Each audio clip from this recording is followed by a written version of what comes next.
ভাষায় বলতে চাই, বিএনপি বাইরে এখানে একবার তৃণমূল পর্যন্ত আপনার চাইতে আপনার একজন কর্মী, আমার সাবেক উপজেলা সেক্রেটারি, বর্তমান জেলা কমিটির সদস্য, তিনি হাজার হাজার লোকের উস্তাদ, ছয় তিনি উড়িয়া জুড়ে বসে পরিষ্কার ভাষায় বলছি, নির্বাচনে কিভাবে পাস হয়েছেন সেটাও জানি।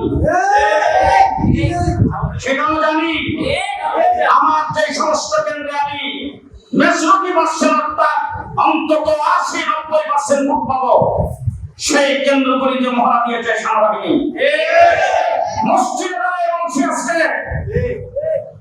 আমার চৌচত্ব, আমার সৈয়দপুর, আমার সেই বিজয়নগর, সেই গ্রন্থি, আমার মোবাইল পাচ্ছি বলে ডিসি সাহেবের পক্ষ থেকে আমাকে একটি মোটরসাইকেল দিয়েছিলেন, সেখানে ইউনিয়নগুলি ঘুরে ঘুরে দেখার জন্য আমার প্রতিনিধি হিসাবে সেই লোকটাকে 4-5 ঘন্টা মোটরসাইকেল সহকে রেখেছেন।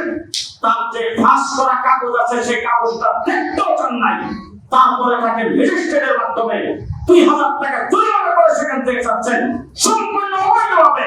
ডিসি সাহেবকে ফোন দেওয়ার পরে ডিসি সাহেব বলছেন না, এটা হতে পারে না, আমি লিখিত কাগজ দিয়েছি, কাগজের ডকুমেন্টস আমার কাছে আছে। এই ধরনের পক্ষপাতিত্ব করে এরপরে প্রশাসন ম্যাজিস্ট্রেটকে বৃদ্ধাঙ্গ দেখাইছিল, দেখাইবার পরে প্রশাসনিক জনরা ছেড়ে বসছিলেন। 2 দিন পরেই দেখি বা এখন স্বপ্ন বাঁচানো বন্ধ হয়ে গেছে। আইনিক সংবিধানে নির্বাচনে আচরণবিধি পদে পদে উল্লঙ্ঘন করেছেন, কিন্তু প্রশাসনকে জানাইবার পরে কোনো অ্যাকশন যায় নাই। সম্পূর্ণ প্রশাসন তার পক্ষে কাজ করেছেন। হাত ছবির মাধ্যমে, প্রচারের মাধ্যমে। 2 নম্বর কথা আপনাদেরকে আগে আমি ক্ষমা চেয়ে দিচ্ছি আপনাদের কাছে। বিএনপির ভাইরা জুড়েছিলাম আজকে প্রায় 25 বছর 26 বছর, আজকে এখনো সামনে থাকবো।